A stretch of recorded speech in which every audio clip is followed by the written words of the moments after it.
Hi everybody, it's Anne the Purple Goddess. I'm here at Purple Goddess Enterprises doing my weekly storytelling of a tarot card with you. How is everybody? I'm here with my magic wand. I know everybody likes my magic wand. My purple gloves, my purple brooch, purple in my hair. That's why I'm the Purple Goddess. Anyway, it's good to have this time for you, with you today. And before we do the card, let's just talk about the season we're in. So this is the season of Scorpio, and Scorpio is a sign of intensity and of the mysteries of life. It's about going deep into the underworld where there's lots of interesting things.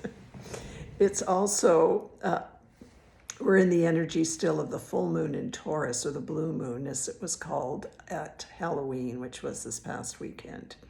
And Halloween is also known as an ancient Celtic festival by the name of Samhain or Samhain.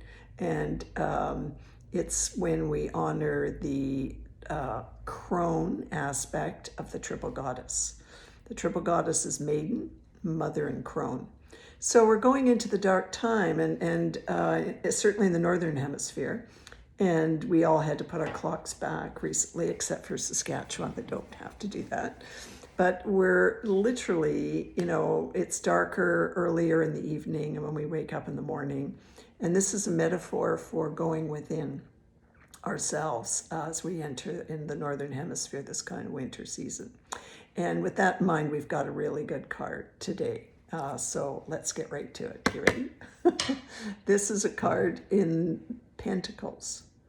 And Pentacles are about our money and our talents. And we've got the Knight of Pentacles. Now, if you pick this card in a love reading, which this is not, but if you do, they say, this is the slowest moving knight in the deck. So if so it's an earth sign. Pentacles are about earth. And the earth signs are Capricorn, Virgo, and Taurus. So these are folks that are really grounded to the earth, and they're slow moving, but they're methodical, and they get the job done magnificently at the end of the day. So let's have a look at the symbols on this card. So here we have a knight, and he and the horse are one unit. They're just like one unit. And they're standing in this field, and they're kind of contemplating things. And they're ready.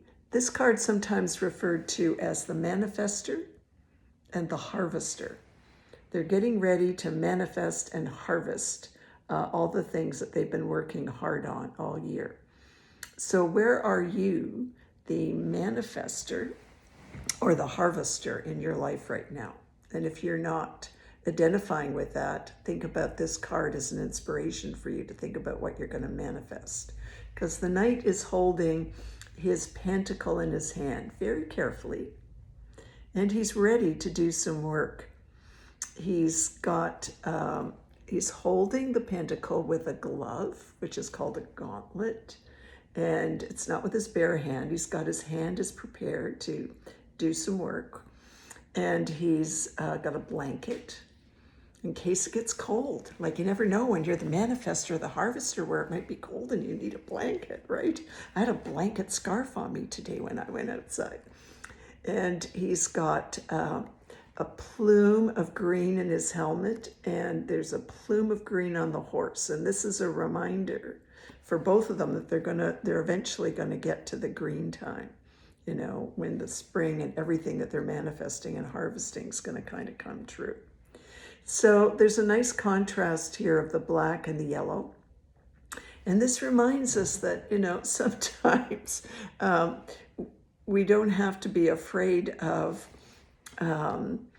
garbage from our past. And sometimes, waste is used as fertilizer to bring what's forward.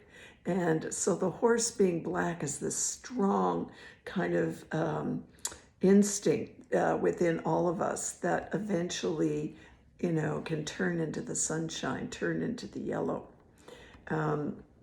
So this is about, tilling our own acre, taking responsibility for getting on the horse and learning to solve problems, learning to have a map of where we're going and taking our time to get there, and map out our journey with an open mind.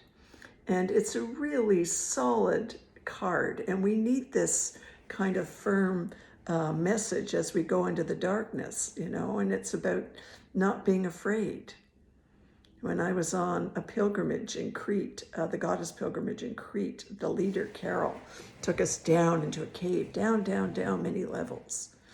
And, we were scared to get down there, but once we were down there, we were together and we could light little candles and hear the water dripping on the cave.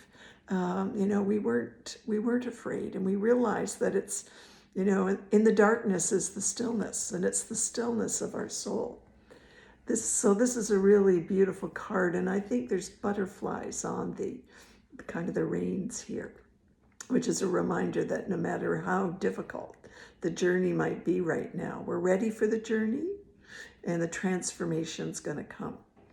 And speaking of transformation, this card is also connected to Merlin the magician. And Merlin is sort of about, following the mystical clues that we might have to look for. So there may be some synchronicities that are happening in your life right now. And Merlin's there beside us, encouraging us to just stay the course and keep that pentacle nicely held in our hand, because we're going to manifest all kinds of wonderful things in this season of Samhain.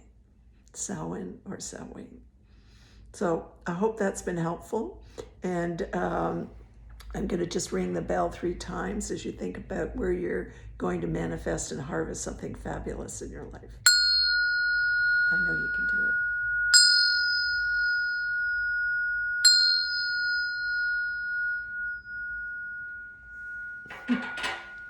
Blessed be everybody till we meet again. Bye for now.